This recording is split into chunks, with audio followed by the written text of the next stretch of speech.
काल वारकऱ्यांचा वेश परिधान केलेला गुंड प्रवृत्तीचा जो नथुराम गोडसेवादी आहे तो संग्राम भंडारे आणि त्याचे काही गुंड लोकांनी माझ्यावर सत्यशोधक दिनकरराव जवळकरांचं हवेली तालुक्यातलं जे गाव आहे मातोबाची आळंदी तिथे माझी प्रवचनरूपी सेवा होती। ती सेवा संपल्यानंतर मला गावाच्या बाहेर निर्जन स्थळी त्यांनी अडवलं माझी गाडी आणि माझ्यावर रिव्हॉल्वर दाखवून धक्काबुक्की दमदाटी केली, जीवे मारण्याच्या धमक्या दिल्या आणि शाई ओतताना व्हिडिओ शूटिंग त्यांनी केलं आणि त्याच्या संदर्भात मग मी पोलीस स्टेशन लोणी काळभोरला गुन्हा दाखल केला, तिथे सत्याग्रह केला।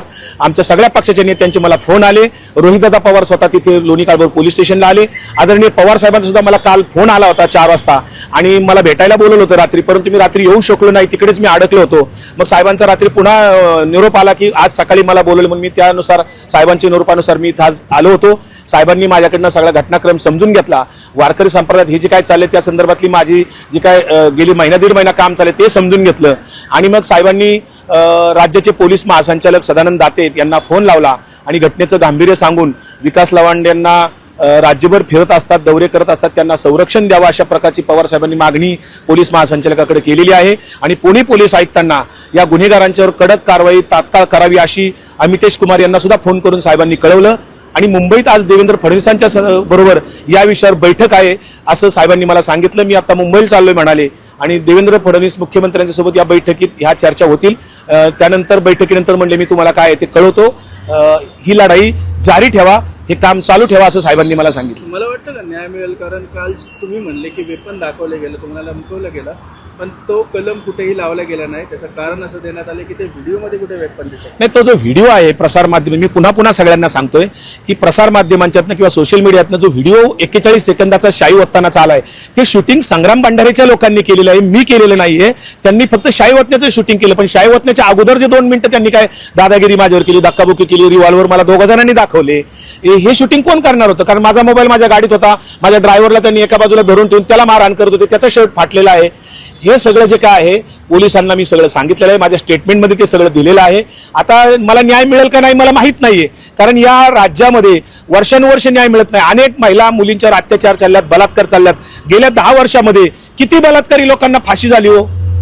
गेल्या 10 वर्षात मला तर एक दुसरी सुद्धा कुठं दिसत नाहीये की याला फाशी शिक्षा झाली।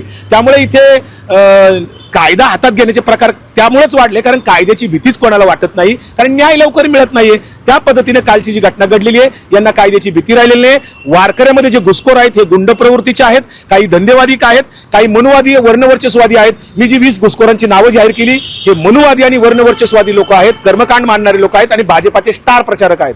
हे बघा, ह्या जो हल्ला झाला हा भ्याड हल्ला आहे, वारकरी संप्रदायाला शोभणारी घटना नाहीये।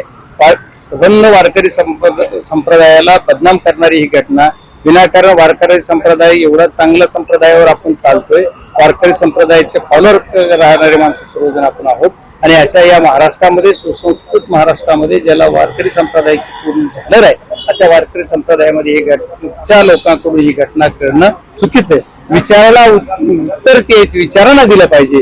एक आमचा विचार आदरणीय लवांडे बापूंनी मांडलेला, तर त्या विचाराला उत्तर त्यांनी विचारांना द्यायला पाहिजे होता, पण ती न देता त्यांनी अशा पद्धतीचं भ्याड कृत्य केलं। ही वारकरी संप्रदायाला शोधणारी घटना नाही।